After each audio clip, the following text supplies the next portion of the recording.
Assalamualaikum warahmatullahi wabarakatuh. Perkenalkan, saya Mita Asana.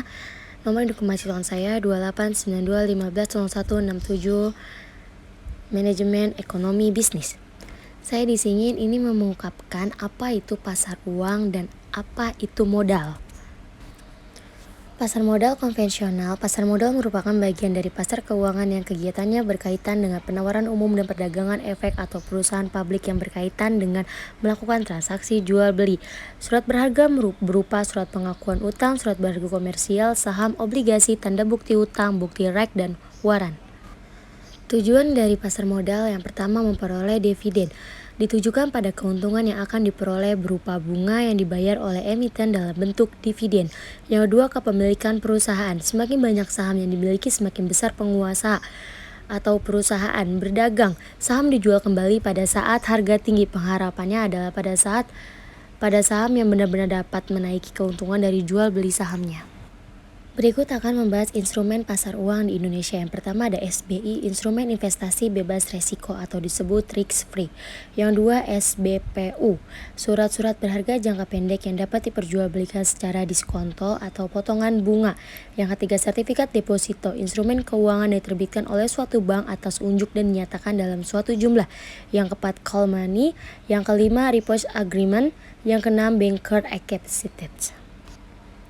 Manajemen pasar uang syariah adalah pasar yang memperdagangkan surat berharga yang diterbitkan berkaitan dengan penempatan atau peminjaman uang dalam jangka pendek untuk memobilisasi sumber dana jangka pendek dan memanage likuiditas secara efisien, dapat memberikan keuntungan dan sesuai dengan syariahnya.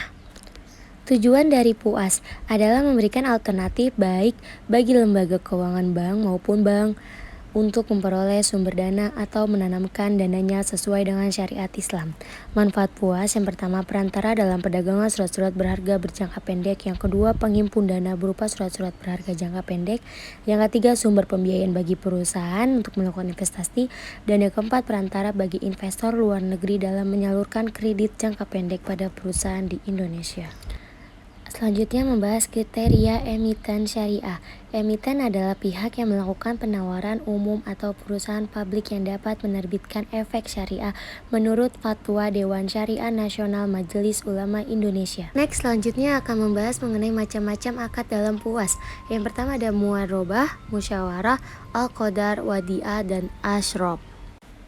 Selanjutnya membahas mengenai analisis fundamental, mempelajari brosur atau data-data industri perusahaan, penjualan, kekayaan, pendapatan produk, dan penyerapan pasar, evaluasi manajemen perusahaan, membandingkan dengan pesaingnya, dan memperkirakan nilai intrinsik dari dalam perusahaan tersebut untuk mempelajari hubungan harga saham dengan kondisi perusahaan. Ekonomi makro adalah cabang ilmu ekonomi seputar ekonomi secara keseluruhan, termasuk kinerja, perilaku, hingga proses pengambilan keputusan.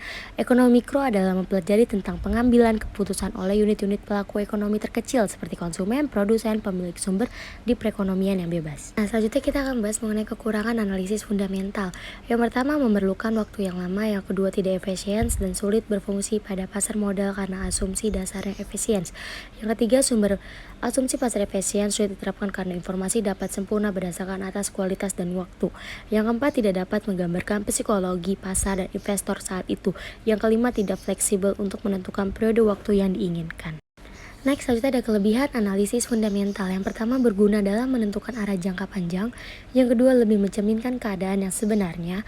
Yang ketiga, dapat menjelaskan lebih tepat mengenai alasan harga naik atau turun. Yang terakhir, mampu memberikan dasar yang logis dalam pengambilan keputusan investasi. Sekian presentasi dari saya. Wabillahi taufiq wal hidayah. Wassalamualaikum warahmatullahi wabarakatuh.